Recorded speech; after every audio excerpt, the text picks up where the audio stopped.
I'd like to ask those who will be delivering this morning's sermon to please come forward.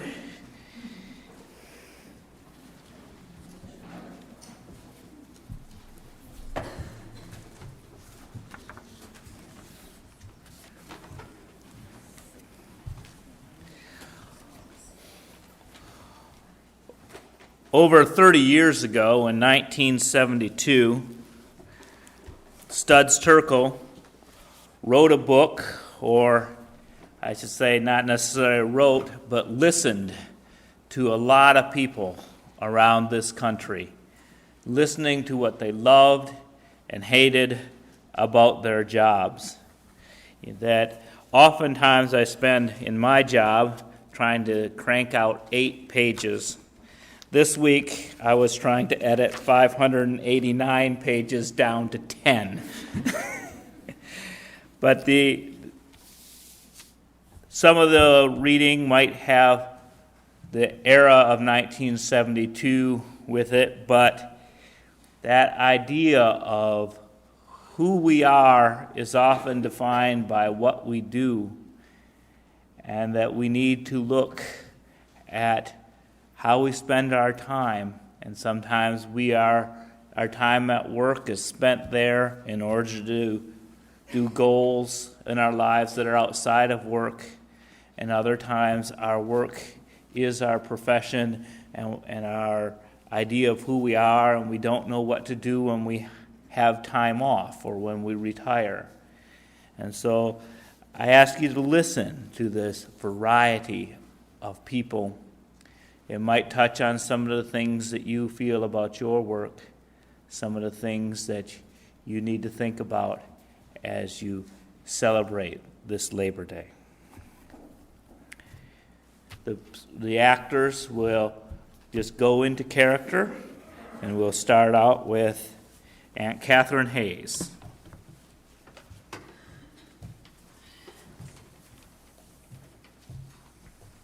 Morning. My name's Aunt Catherine Hayes, and I'm old, so I need to sit today. I'm from Blackie, Kentucky, population 350. I'm a farm woman. And it's fall now here in Blackie. And this is the prettiest place you've ever seen. When the leaves is colored, it's beautiful to see the hills when it's colored like that, brown and red and green and yellow. The pines always looks green, and if the rest is all colored, the pine shows up. There was more big trees then, but the fields were cleaned up and tended, and you can see there's nothing cleaned up anymore because I ain't able to do it. Housework and farming is all I done. Never worked at nothing else. 18 hours out of every 24, out of doors and then in the house at night. Never got much rest in what little time I was in bed. Now, you usually don't get much rest on Sunday either. Had to cook for 10 children on Sunday. I've raised 10 and had 11. 3 meals a day I cooked on Sunday. I got so I couldn't cook like I used to. I used to be out here just running and cooking those meals in a few minutes and filling the table full. But I can run circles around every girl in that house. I'm awful thankful for it, but I won't hold up much longer. I'm getting down. Used to be I could stand and split wood all day long, but now I go out there and split a little while, and it hurts the back of my legs to stoop over. But I've done awful well, I think. I just don't know. I was just raised an old hillbilly, and I'll die one. Radio, it's sitting up there, but I can't hear too good, and don't have a television, and I say there's too much foolishness on for me to watch anyway.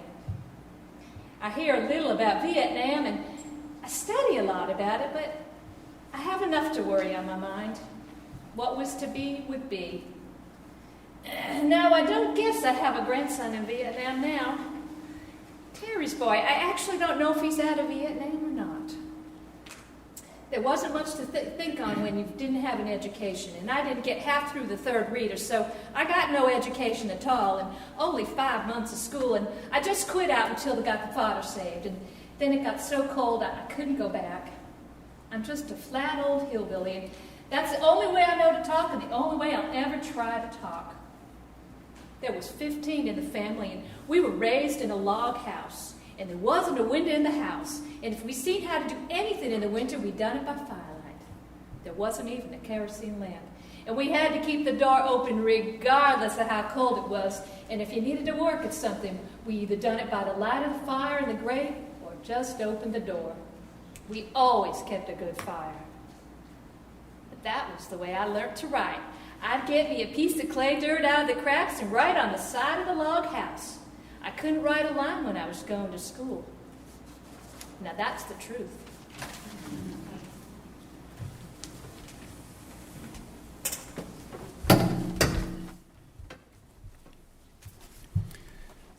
These are the offices of Reed Glover and Company, a brokerage firm in Chicago's financial district. My father was a founding partner. There are 12 partners. We have about 20 salesmen. I'm 40. I wish. I started in the securities business in 1954, the only job outside the Army I've had. I believed we were in a new era. I thought the founding partners of my firm were hampered by a Depression-era psychology. They didn't understand there could no longer be a severe collapse in stock prices. The senior brokers were considered old fogies and stodgy for their unwillingness to go along with some of this new thinking. There's been a great chastening among younger men. What happened in 1968 and 69 is that a great many large firms overexpanded. Worse than that, they recommended stocks which were unsound. I'm talking about the conglomerates. You've heard about the Four Seasons, nursing homes, about electronic stocks. This became the rage. When the downturn occurred in 69 and 70, many of these firms went out of business. They forgot that there really isn't a new era. The business cycle is not going to vanish. You must be prepared for adversity as well as prosperity. I realize now there are certain principles that must be adhered to. There have been many times of personal questioning about my occupation. The worst time came when I approached the magic mark of 40. Okay, 50. During that time, we were in the heart of the bear market. And this is a highly emotional business. When the market is on its way up, you have a feeling of well-being and fulfillment, of contributing to the welfare of others. When the market is going down, this is a rather unfortunate line to be in. When you're dealing with an individual's money, it's a terrific responsibility. It's quite easy to look around and say, this is a parasitical business. All you're doing is raking off your cut from the productivity of others. That is, I think, an erroneous view. Frankly, I've wrestled with that. It comes down to this. The basis of this country's strength and prosperity is the finest economic system that's ever been devised, with all its inequities and imperfections. Our system depends on a free exchange of publicly owned assets, and we are part of the picture. If there were no stock market, I think the economy would be stifled. It would prevent the growth of our companies and marketing securities they need for expansion. Look at Commonwealth Edison. It came out just the other day with 1 million shares. Without the stock market, the companies wouldn't be able to invest their capital and grow. This is my life, and I count myself very fortunate to be in this work. It's fulfilling.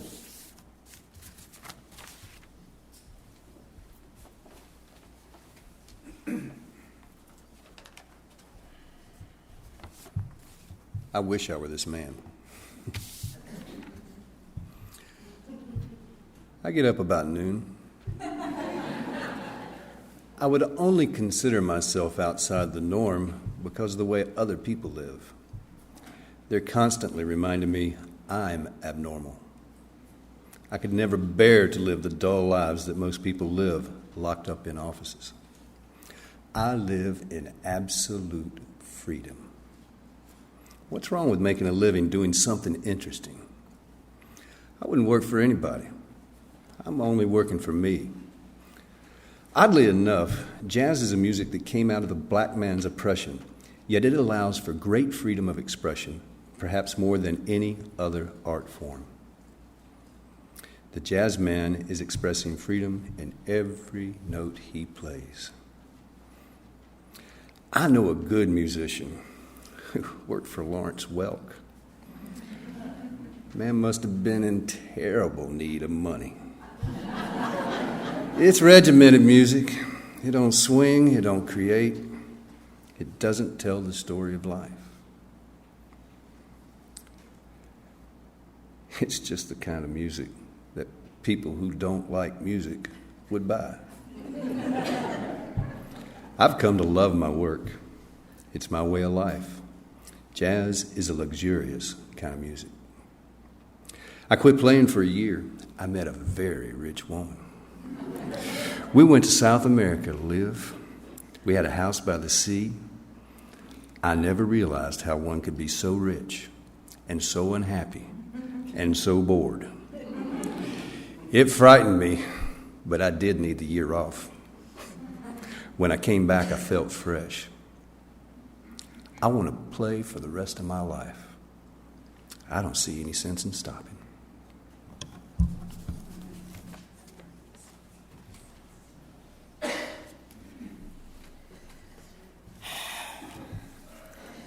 You go to different aisles of bins. You just pull out the shoes according to your order. You have your AS orders and your regular orders. You have rushes. You get an order in a folder for about 200 or to 700 pairs of shoes. Just all different kinds of orders. And I am walking all day long. We work 2 hours overtime, which is until 6 o'clock on a Saturday. All day long, I'm on my feet. I have thought about this seriously. One of these days, I'm going to sit down and figure out just how many miles I do walk in a week. To me, it feels about like 50 miles a day. I feel like the exercise is good for me, but it hasn't done anything for me. Well, you listen to the doctors and the different books you read, they say that walking is very healthy for you. Yeah? Do I look like I've lost any weight? That's what's so disgusting. Well, right now, I'm having a lot of trouble with my feet.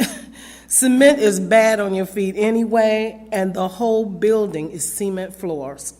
I wear crepe-soled shoes. Now, you can't wear anything too flat. You gotta have something slightly elevated to keep your heel up off the floor. You have a lot of these young girls come in here, they say, don't you ever complain about your feet? My feet are killing me. And yeah, we've complained. You know what the management said? Get the right kind of shoes. When I came to Chicago, I was looking for the kind of work I did in New York, office work. The places where I was applying, they said they wanted speed. I tried not to feel like my color had anything to do with it. I went to a place downtown 2-3 times. I knew that switchboard as well as anybody. I watched her train this girl, and I could hardly keep my hands down from knowing that switchboard so well and wanting to show her how to do it. When I took the test for the job, the woman who was training me was so nasty for no reason. She got me so upset, so nervous. I had to look at her 2 or 3 times, and I said, no, I won't lose my temper. I'm trying to get a job. After the examination was over, she says, we'll call you if we have an opening. We'll let you know. It couldn't have been nothing but my color. You hate to feel that way, but I couldn't find anything. I have these 5 children in school. So I was hired at the warehouse, and I've been here ever since. When you hit the floor in the morning, you say, well, I'm going to get started with it, and I'm going to get through with it. If you constantly work And don't pass off the time messing around. The time goes by. You turn around and you look at your watch and you say, oh, my goodness, it's break time, or it's lunchtime, or it's time to go home. Sometimes I get so disgusted with myself. I say to myself, do I always have to walk like this? Maybe I should strike out and try something else before I get too old. You know, I say, I can't give up now. I got these children in school. Runs through my mind. I get so discouraged sometimes.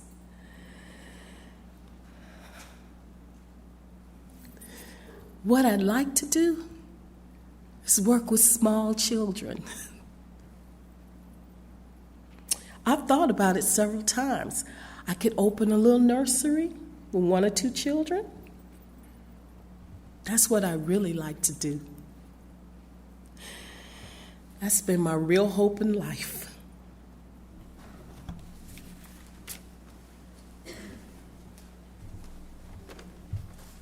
Hi, I'm Teresa Carter, and I'm a housewife. The first thing I do in the morning is come in the kitchen and have a cigarette. Then I'll put the coffee on and whatever else we're going to have for breakfast. Bacon and eggs, sausage, waffles, toast, whatever. Then I'll make one lunch for young Bob, and when school's on, I'll pack more. And then I get them off to work. I usually throw a load of clothes in the washer while I'm waiting for the next batch to get up out of bed and carry on from there. It's nothing, really. Later, I'll clean the house and sew, do something. I sew a lot of dresses for Kathy and myself. I brought this sewing machine up here years ago. It belongs here. This is my room, and I love it, the kitchen. I start my dinner real early because I like to fuss. I'll bake and cook. There's always little interruptions, kids running in and out, take me here, take me there. After supper, I really let down. I'm not a worker after supper. I conk out. I sit and relax, read, take a bath, have ice cream, and go to bed. It's not really a full day. You think it is? You make me sound important. Keep talking. I don't think it's important because for so many years it wasn't considered. I'm doing what I'm doing and I fill my day and I'm very contented. Yet I see women all around do a lot more than I do. Women that have to work. I feel they're worthy of much more of a title than housewife. Deep down, I feel what I'm doing is important. But you just hate to say it because what are you, just a housewife? I love being a housewife. Maybe that's why I feel so guilty. I shouldn't be happy doing what I'm doing. You're not supposed to be having fun. I never looked on it as a duty. I think Women's Lib puts down a housewife, even though they say, if this is what a woman wants, it's perfectly all right. I feel it's said in such a snide way. If this is all she can do and if she's contented, leave her alone. It's patronizing. I'll also enjoy it when the kids are all gone. I always had the feeling that I can really, I don't know what I'd want to do, but whatever that would be, I can do it. I'll be on my own. I'm looking forward to it. Just a lot of things I've never taken the time to do. I've never been to the Art Institute. Now, maybe that's one thing I'd do. I've grown up in Chicago, and I've never been there, and I think it's terrible because I've never gotten on the train and gone. I can't spend all that time there yet, but pretty soon I'll be able to. I don't look at housework as drudgery. People will complain, why do I have to scrub the floors? To me, that isn't the same thing as a man standing there. It's his livelihood, putting 2 screws together, day after day after day. It would drive anybody nuts. It would drive me wild. That poor man doesn't even get to see the finished product. I'll sit here and I'll cook a pie, and I get to see everybody eat it. This is my offering.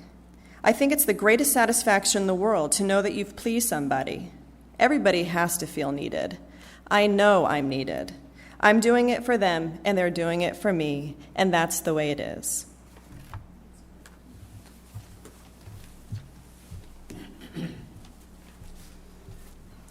I never felt like I was searching for a calling.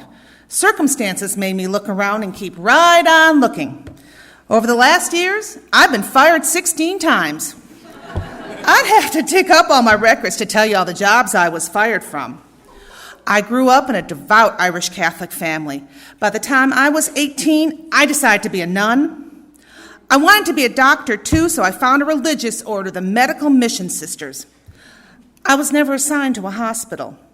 I did farm work and office work, and I cooked. I took care of the property too. I enjoyed it. But after 6 years, I was asked to leave. I didn't know why. I think it was a personality difference between myself and the superior. I was hurt because I had been rejected. All I did was cry about it. As soon as I walked out, my spirits picked up, and I was looking for something new and adventurous. I was 24 and too old to study medicine, so I just went ahead for my degree in sociology. I attended the university at night and got a job as a bank teller. I realized there were no black people employed at that bank. So I went in and talked to the personnel man and the president. Before I knew it, people were no longer talking to me. I used to come in all smiles and I'd say hi. Now I was getting the cold shoulder. One young woman, I had talked religion with her. She was a Lutheran. She said she agreed with me but didn't want to lose her job. She warned me to be careful. I said, no, the president had a nice Irish Catholic name and everything. I called the labor board. They said they could only protect me if I was organizing a union. So I immediately began talking union. The president called me in. First you talk about this integration stuff, and now you're talking union. If you're not careful, we'll let you go. One day, a Negro girl applied for a job. As soon as I saw her leave the bank, I followed her. I told them I was going on my pass. Caught her on the street. She thought I was nuts. I told her if she wasn't hired to go to the FEPC and keep in touch with me. A few days later, she called me. And a few days later after that, I was fired. I got a job in a girls' detention home. The girls were coming to me with their problems instead of going to the nuns because I was younger and wasn't in the habit and joked around with them a lot. I was asked to leave. Then I got a job in a hospital as an aide and surgical technician, scrubbing operations. There was a group organizing the hospital help. I wasn't able to do much because I was going to school and active in the peace movement and knocking myself out. But I was talking it up. I put the laundry people in touch with the union. The personnel director called me in. My work reports were excellent, but he did fire me. I was pumping gas at a standard station because I was tired of working indoors. I knew something about cars. I was fired from that job because I wouldn't sleep with the boss. That job only lasted a couple of months. When I finished my education, I knew I wanted to get into union work. So I started doing work in different factories, making contacts, non-union shops. I worked in one plant as a machine operator, making nuts and bolts and drill press work. I've always liked mechanical work with my hands, work you can put your energy into. I was doing automatic lathes in another plant. The Steelworkers Union was there. I went to meetings right away and would give my opinion. The plant had about 5,000 people, maybe 30 would come to the union meetings. I was raising issues all the time, mostly health and safety in the plants. I got along fine with them. We had good friendships. One woman, May, was a lathe operator. Only the men had the bigger lathes and they got more dough. She knew the company wouldn't give it to her, so she never applied. I got mad at her. I really gave it to her. I went in and applied for the job myself. I got another young girl to do it too, just to make an issue. Then May went in and applied. The personnel guy called in all three of us. He started telling us how hard it was. So I reached in my back pocket and pulled out the brochure from the Equal Employment Opportunities Commission and Title VII of the 1964 Civil Rights Act. I laid that on the table. He didn't stop to catch his breath. He said, "Of course, May, if you want the job, it's yours. You're the most qualified." She got the job. Eventually, they did fire me for falsifying my application. I had left off that I had worked in the bank. I knew they wouldn't give me good references, and I'd never get the job. And I didn't put down that I had a college degree. There was suspicious. Somebody like that is too smart doing this dumb work. I was very busy in union work in Ohio. I was organizing a plant of 1,300, mostly women. It was an electrical plant, and they had lightweight stuff. I would get so wound up in the work and be running around so much that the only way I could unwind was yoga. I was fired from the UE. It was not political. It had more to do with the fact that I'm an outspoken woman, that I have been involved in women's liberation, and that I'm unmarried. There has also been a development in the openness of lesbians. Some men lump these all together, so my way of dealing with the question is the same way I deal with communism. Anytime anybody was challenging me, "Are you a communist?" I'd say, "What is the issue?" It's the same way in dealing with the women's liberation, only instead of calling it communism, they call it lesbianism. I think that's why I was fired. The innuendos. I'm collecting unemployment while I'm teaching yoga once a week in a Catholic girls' high school. So now I've enrolled in college to study naturopathy, which is a form of drugless healing. I'd like to show people how to cure themselves while letting nature cure. I'm also studying colon therapy. Our system isn't clean. I pretty well flow with the tide. You know what I'd like to do someday? I would like to be a heavy equipment operator. Those big earth movers. If I don't get it done in this life, I'll get it done in my next life.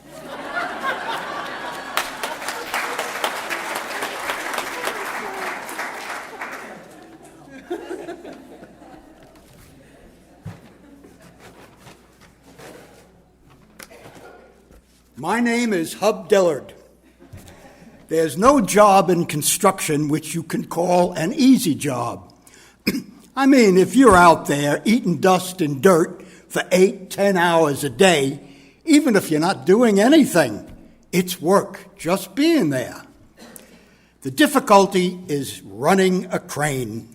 Anyone can run it, but making it do what it's supposed to do, that's the big thing. It only comes with experience. Some people learn it quicker, and some people can never learn it. What we do, you can never learn out of a book. You could never learn to run a hoist or a tower crane by reading. It's experience and common sense. There's a bit more skill to building work. This is a boom crane. It goes anywhere from 80 feet to 240 feet. You're setting iron. Maybe you're picking 50, 60 ton, and maybe you have iron workers up there 100, 110 feet up. You have to be real careful that you don't bump one of these persons where they would be apt to fall off. At the same time, they're putting bolts in holes. If they want a ½ inch, you have to be able to give them a ½ inch. I mean, not an inch, not 2 inches. These holes must line up exactly, or they won't make their iron. And when you swing, you have to swing real smooth. You can't have your iron swinging back and forth, oscillating.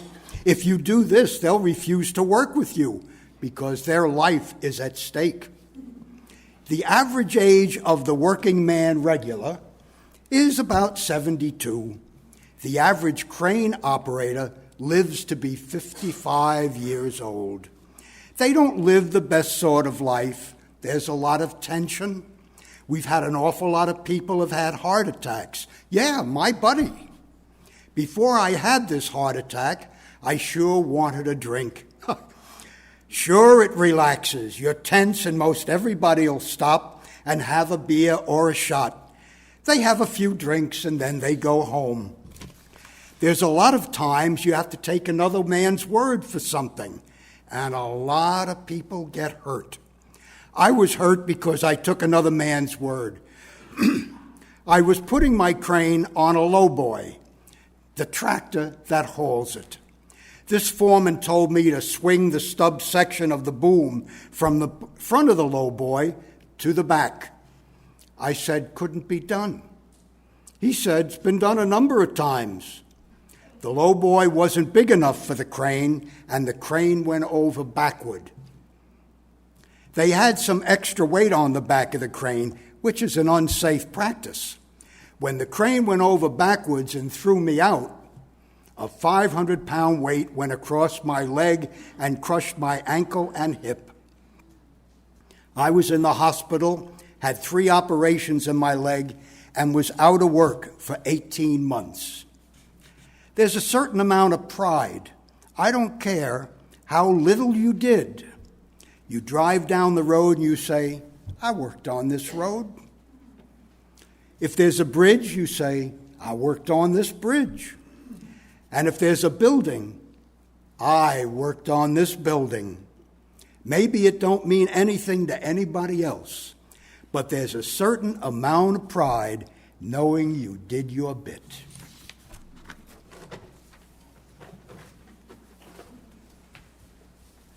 I'd like our actors to stand and everybody.